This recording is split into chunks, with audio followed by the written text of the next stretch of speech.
Hey everyone! Imagine government run like a business, efficient, competitive, and customer focused. Well, that's the promise of new public management.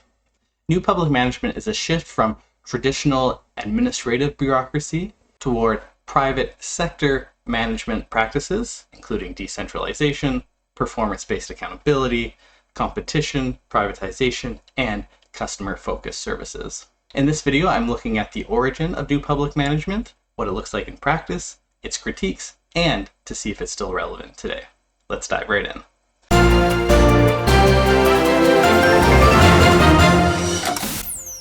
While New Public Management, or NPM, was coined in the 1990s, its roots go back to the 1960s, 70s, and 80s.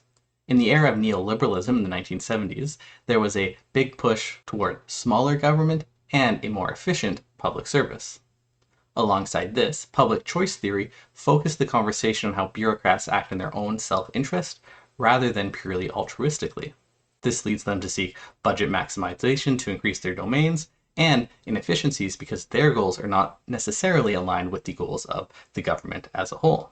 And so, in response to this dissatisfaction with traditional bureaucracy, governments moved the public sector towards more private sector style operating models.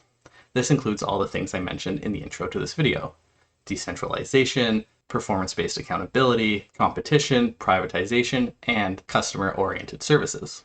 The basic underlying principles of NPM are that government should treat citizens as customers and treat public services as products that should be delivered as efficiently as possible. NPM was adopted early in the UK under Thatcher, in the US under Reagan, and in New Zealand under Lang, and especially his finance minister, Roger Douglas. However, it quickly spread around the world with support from organizations like the OECD, the IMF, and the World Bank, who encouraged governments to modernize and reduce fiscal burdens, with NPM being a big tool to achieve that.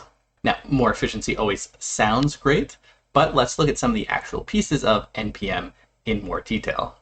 Note that there's not one comprehensive list of everything that is included in NPM, so this list is by no means definitive, but these are certainly some of the major aspects of NPM. Decentralization means moving decision-making authority away from central government agencies towards smaller autonomous units. The intention is to reduce bottlenecks, therefore allowing managers more flexibility. In New Zealand, government departments were restructured entirely. The policy-making process remained with central government agencies, but new service agencies were responsible for service delivery. The purpose of decentralization is to speed up decision-making, improve responsiveness, and foster innovation. Performance-based accountability links public servants' objectives to their budget, salaries, and continued employment. This was a shift from rule-based accountability, where rules, procedures, and hierarchical oversight were emphasized. Performance was not judged based on outcomes, but by compliance with regulations. In the UK, NPM saw the expansion of KPIs and service delivery contracts for public agencies.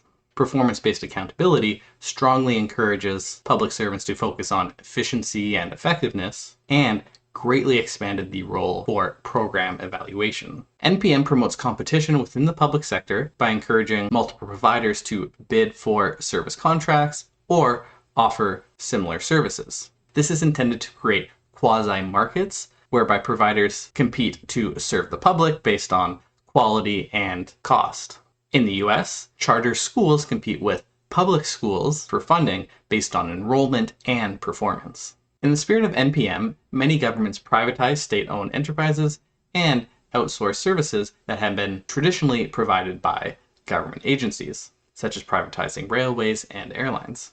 Privatization is done in part because the private sector is seen as more innovative and efficient than the public sector, therefore allowing governments to reduce their expenditures and citizens to get better service. Finally, customer-oriented services, which is somewhat unique in NPM because it's not primarily focused on efficiency. Customer-oriented services means treating citizens as if they were customers, emphasizing responsiveness and citizen satisfaction. It's the desire to make public services more user-friendly and accessible. This led to the creation, for example, of online portals, one-stop shops, and customer feedback surveys that mimic private sector customer service practices. Despite not being about efficiency, it still fits within NPM's focus on making government more private sector-like, in mimicking the drive toward being more customer-friendly. A major critique of NPM revolves around its focus on competition and privatization, which some argue can come at the expense of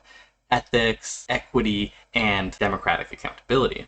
By framing citizens as customers rather than active participants in governance, NPM is seen as potentially undermining public trust and weakening civic engagement. Furthermore, the prioritization of market mechanisms and cost cutting can lead to the marginalization of vulnerable groups. Other critiques include that NPM can undermine public servants' sense of duty, which reduces their motivation, job satisfaction, and morale, leading ultimately to worse service. That NPM creates inefficiencies by impacting the ability of the public service to provide a holistic approach by forcing short-term focus, and that it has shifted the culture of public servants to one that is transactional rather than one that is focused on the greater good. So, what do you think? Should governments be run like a business? Or is there something unique about the public service that business principles can't capture?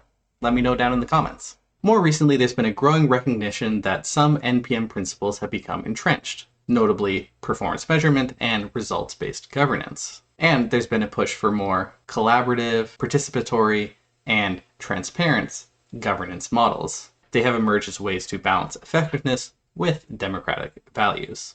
This movement has been termed post-NPM. Let's not think too hard about how weird post-new sounds.